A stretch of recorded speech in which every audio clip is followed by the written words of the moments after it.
sampai dengan per 6 Desember ini.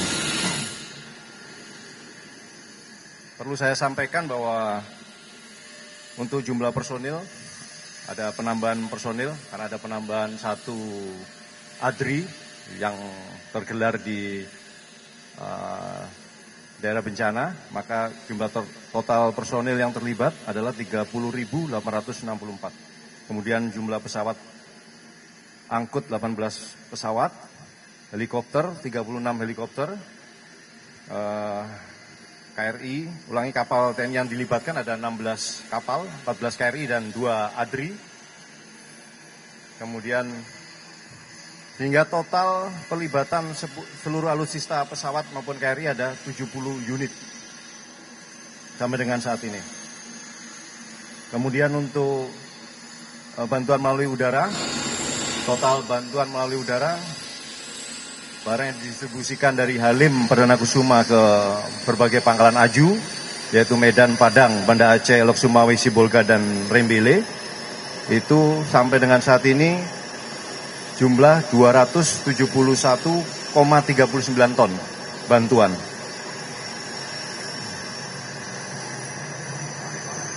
Itu terdiri dari bantuan melalui airdrop, total ada 26,22 ton, kemudian bantuan melalui laut, itu total bantuan yang sudah sampai, dibawa melalui laut ada 968 ton. Sehingga total bantuan logistik yang sampai ke daerah sasaran, dalam hal ini daerah bencana, ada 1.265,61 ton. Terkait perkembangan upaya-upaya TNI dalam penanggulangan bencana ini, bahwasanya seperti yang saya sampaikan, pembangunan akses jalan jembatan Beile itu terus dilaksanakan dan dipercepat. Ada total 18 jembatan, itu di Aceh ada 6 yang sedang dibangun dan 2 buah di Biren, kemudian 4 proses pembangunan. Di Sumatera Barat ada 8 titik, kemudian di Sumatera Utara ada 4. Kemudian TNI juga terus terlibat dalam upaya untuk penyediaan dapur umum atau dapur lapangan. Ya, ada total ada 21 dapur umum atau dapur lapangan, 6 di Aceh, 11 di Medan, dan 4 di Sumatera Barat. Dilaksanakan oleh Bekangdam. Kemudian penyediaan air bersih, tergelar mobil RO reverse osmosis ada 9 buah, 6 di Iskandar Muda, kemudian 1 di Bukit Barisan dan 2 di Tuanku Imam Bonjol, Sumatera Barat. Saya sangat berterima kasih untuk rekan-rekan media maupun masyarakat, banyak yang terus memberikan informasi update bagaimana pelaksanaan penanggulangan bencana di sana, baik itu bersifat penyampaian pernyataan yang positif maupun sifatnya membangun, ya, dalam artian memberikan hal-hal yang kekurangan-kekurangan yang di lapangan, ya. Jadi saya sangat berterima kasih. Sebagai contoh, itu semalam itu kami mendapat info tentang kondisi rumah sakit umum daerah di Aceh Tamiang, ya. Jadi disampaikan bahwa masih ada personil yang dirawat inap, namun kondisinya tidak layak.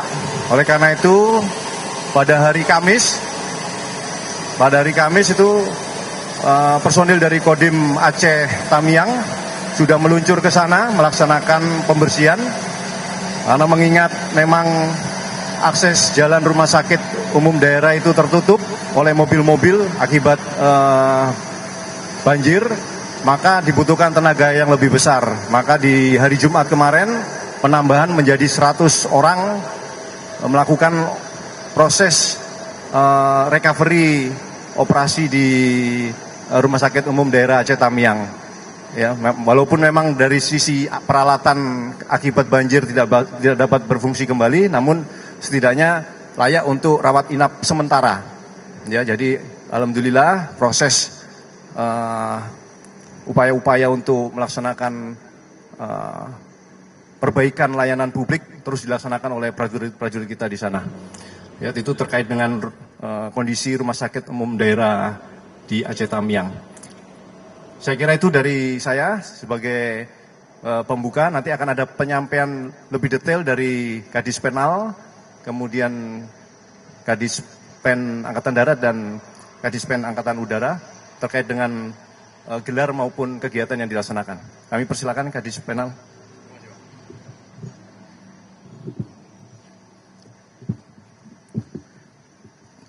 Terima kasih rekan-rekan media. Sesuai yang diarahkan oleh Bapak Kapuspen, kami menyambung tentang kegiatan yang dilaksanakan oleh unsur-unsur TNI Angkatan Laut. Sampai dengan saat ini, TNI Angkatan Laut mengerahkan 14 KRI dari berbagai jenis, 2 diantaranya merupakan kapal rumah sakit. Kemudian untuk kekuatan udara ada 7, terdiri dari 5 helikopter dan 2 pesawat CN. Helikopter ini merupakan helikopter yang on board di atas KRI. Kemudian selain daripada itu, TNI Angkatan Laut juga mensiagakan personel dari Batalion Kesehatan Marinir. Juga melibatkan komando-komando kewilayahan yang berada di sekitar daerah terdampak bencana, yaitu Kodairal 1 di Belawan dan Kodairal 2 yang ada di Padang. Total pelibatan personil sampai dengan saat ini yaitu 3.452 personil. Kemudian untuk disposisi ataupun penggelaran KRI sampai dengan saat ini ada 3 KRI yang standby di Jakarta. Salah satunya yaitu KRI Bontang yang merupakan kapal perang jenis tanker yang akan memuat bahan bakar solar sebanyak 2.000 kiloliter. Saat ini masih dalam proses untuk loading bahan bakar yang akan didistribusikan ke daerah-daerah yang terdampak. Segera setelah penuh, selesai pengisian akan berangkat ke daerah yang membutuhkan.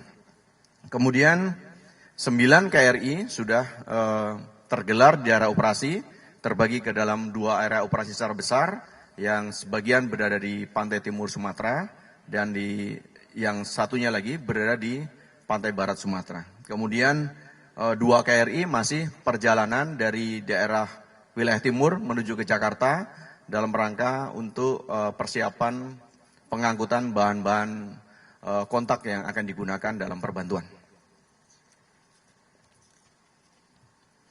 Kemudian khusus untuk satuan tugas yang berada di wilayah Belawan, fokus kepada mempercepat pendistribusian bahan kontak, kemudian juga melaksanakan embarkasi personil ke KRI Dr. Suharto, karena KRI ini merupakan KRI jenis rumah sakit yang turut melaksanakan pelayanan kesehatan, bakti kesehatan kepada masyarakat. Termasuk juga apabila ada prajurit TNI yang mengalami kendala kesehatan. Kemudian selain daripada itu juga melaksanakan embarkasi maupun debarkasi bahan-bahan kontak dari titik-titik pengumpulan ke daerah-daerah yang akan dituju. Demikian juga untuk yang berada di daerah Padang, fokus kepada pencarian korban, kemudian penyelamatan, juga pendistribusian bahan kontak supaya lebih cepat sampai ke daerah-daerah sasaran. Demikian Pak Kapus dari TNI Angkatan Laut. Terima kasih. Mungkin dari TNI Angkatan Darat ada penambahan? Silakan. Baik, terima kasih rekan-rekan media. Kami atas izin Kapuspen menambahkan kemarin satu kapal ADRI 52, nomor lambungnya 52, juga sudah berangkat dari Tanjung Priok menuju kodam-kodam yang terdampak. Ada beberapa bekal yang dibawa, ada matkes, ada alat berat, ada sembako itu sendiri, kemudian ada perlengkapan berupa kendaraan-kendaraan membantu masyarakat yang terdampak dan para prajurit yang berada di garis depan. Daerah sasarannya yang pertama tentu adalah Kodam Tuanku Imam Bonjol, kemudian Kodam 1, dan Kodam IM. Jadi totalnya ada 2 ADRI, kapal ADRI yang sudah bergerak. Selain bantuan-bantuan dari pusat, kodam-kodam setempat juga menggerakkan satuan-satuannya secara keseluruhan untuk membantu masyarakat.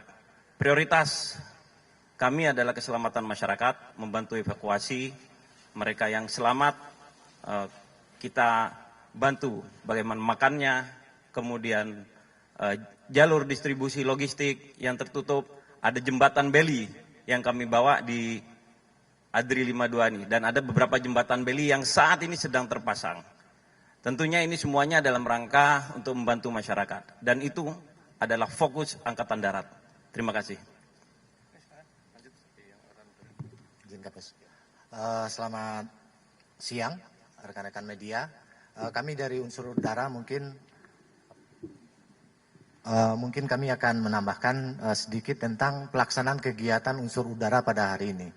Kita terus mengerahkan sejumlah alutsista kita berupa pesawat angkut, baik itu yang berat ataupun yang sedang. Seperti tadi sudah disampaikan, total bantuan yang telah kita angkut ke sejumlah pangkalan aju yang ada di 3 provinsi yang terdampak itu 271 ton seperti yang disampaikan oleh Kapuspen tadi. Kemudian hari ini kita juga melaksanakan pengangkutan barang bantuan sosial dengan menerbangkan 3 pesawat Hercules dengan rincian 1343 pesawat Super Hercules itu membawa sejumlah bantuan yang masih tetap kita fokuskan kepada barang-barang yang sangat dibutuhkan, seperti contoh sembako, kemudian peralatan-peralatan yang mendukung pelaksanaan operasi udara yang dilaksanakan di satuan pangkalan-pangkalan aju tersebut. Selain itu, kita juga masih tetap mengerahkan helikopter di 3 pangkalan aju tersebut, baik di Medan, kemudian di Banda Aceh, ataupun di Sumatera Barat di Padang. Heli-heli ini tetap menyalurkan sejumlah bantuan yang dibutuhkan.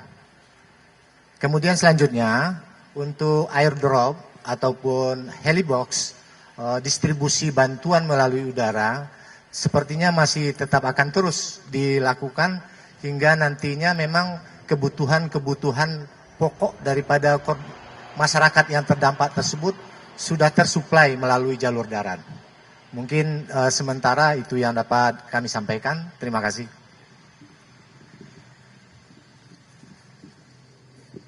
Terima kasih rekan-rekan. Saya kira itu dari Posko Terpadu Penanggulangan Bencana.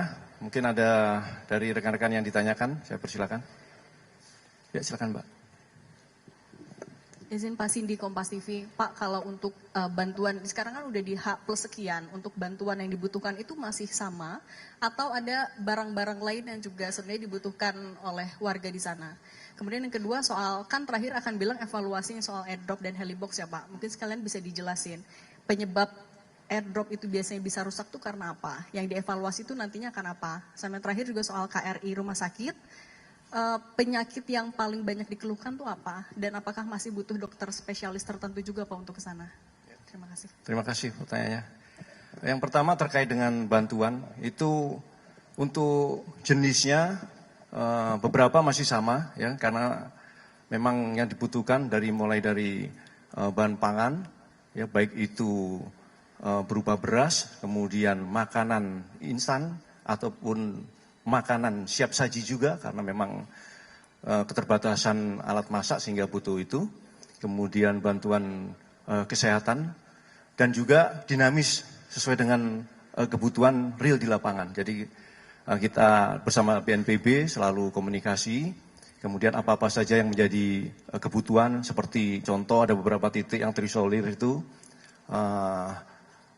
untuk tempat tenda-tenda pengungsi itu tidak layak, ya kan? Kemudian makanya didoronglah kebutuhan-kebutuhan akan tenda yang layak untuk para pengungsi, kemudian alat-alat tempat tidur, kasur dan kebutuhan bayi, ya kan? Ya, jadi beberapa kebutuhan yang mendesak, pakaian dan sebagainya itu nantinya akan dinamis sesuai dengan yang kenyataan di lapangan. Kemudian yang kedua tentang evaluasi ya. Kita terus mengevaluasi proses distribusi bantuan melalui udara.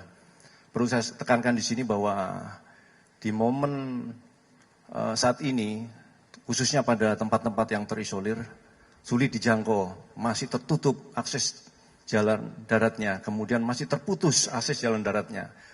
Itu kemampuan, kekuatan udara itu memang sangat mendukung. Ya.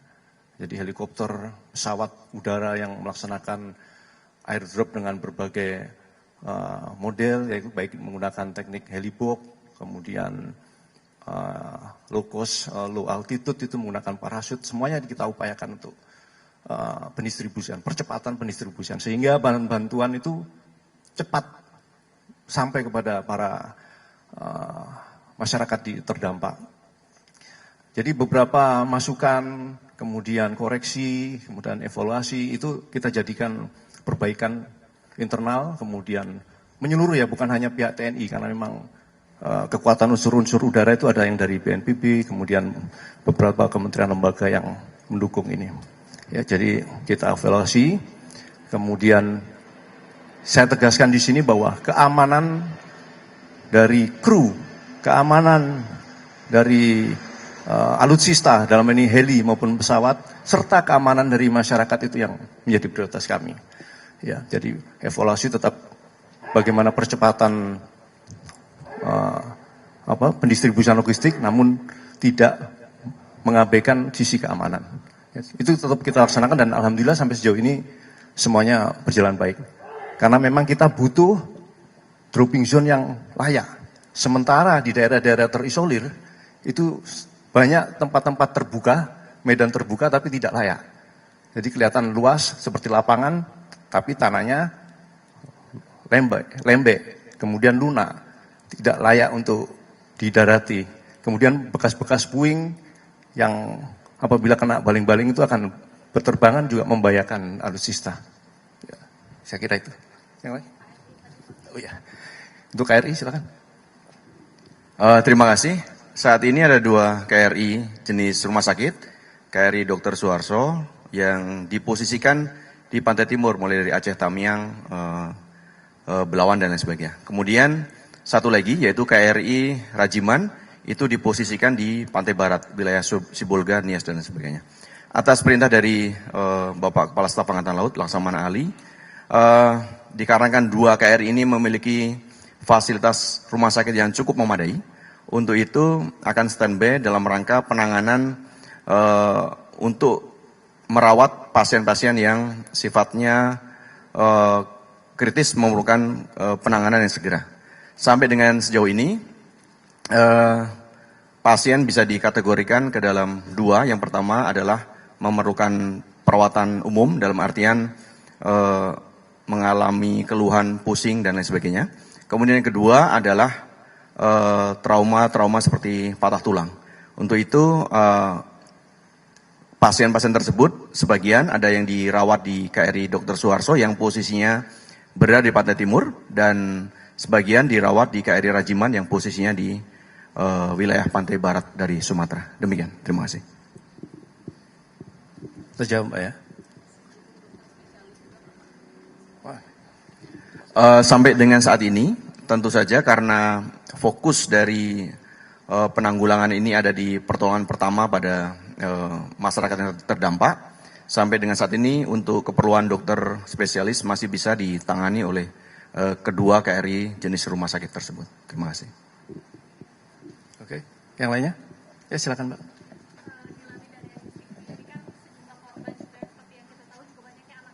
Apakah dari TNI sendiri mengadakan seperti trauma healing kepada anak-anak, karena yang kita tahu kan mereka pasti lebih trauma ya dibandingkan orang dewasa melihat bencana itu. Ini itu seperti apa? Ya.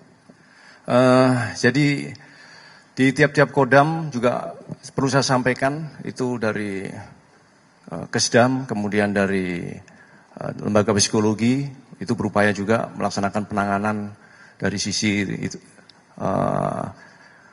trauma healing tadi, ya kan, sehingga nantinya memang kita lihat sendiri di beberapa media sosial juga sudah mulai berjalan bersama dengan kementerian lembaga, Kementerian Sosial, kemudian Kementerian Perlindungan Anak. Jadi berupaya untuk melaksanakan upaya-upaya tadi, ya, yang terbaik lah untuk anak-anak, kemudian para pengungsi maupun para terdampak bencana, sehingga trauma bencana itu dapat dilalui, ya. Sehingga saya lihat di beberapa media sosial juga bagus sekali, ya, para rekan-rekan masyarakat juga ikut, masyarakat yang berempati juga turut membantu di titik-titik pengungsian, ya. Jadi membantu untuk menstabilkan kembali khususnya anak-anak itu, kemudian melakukan pengajaran, pendidikan yang sifatnya memberikan hiburan kepada anak-anak, ya. Saya kira semua upaya itu kita laksanakan, utamanya untuk mempercepat titik-titik, daerah-daerah yang wilayah-wilayah yang terdampak ini untuk pulih kembali, ya. Terima kasih. Yang lainnya? Cukup, ya. Tambahan dari saya, ya, terakhir, jadi perlu saya sampaikan bahwa saya, TNI, dan semua rekan-rekan yang bekerja di sana itu butuh masukan-masukan yang membangun, kritik-kritik yang membangun dari rekan-rekan. Sehingga saya harapkan setiap informasi jangan sungkan-sungkan untuk menyampaikan ke saya. Bahwa ujian musibah ini bukan hanya duka dari saudara-saudara kita yang terdampak, ya, tapi ini duka kita bersama. Dan saya pastikan negara hadir, TNI hadir, memberikan yang terbaik untuk masyarakat di Aceh, Sumatera Utara, dan Sumatera Barat. Terima kasih. Wassalamualaikum warahmatullahi wabarakatuh.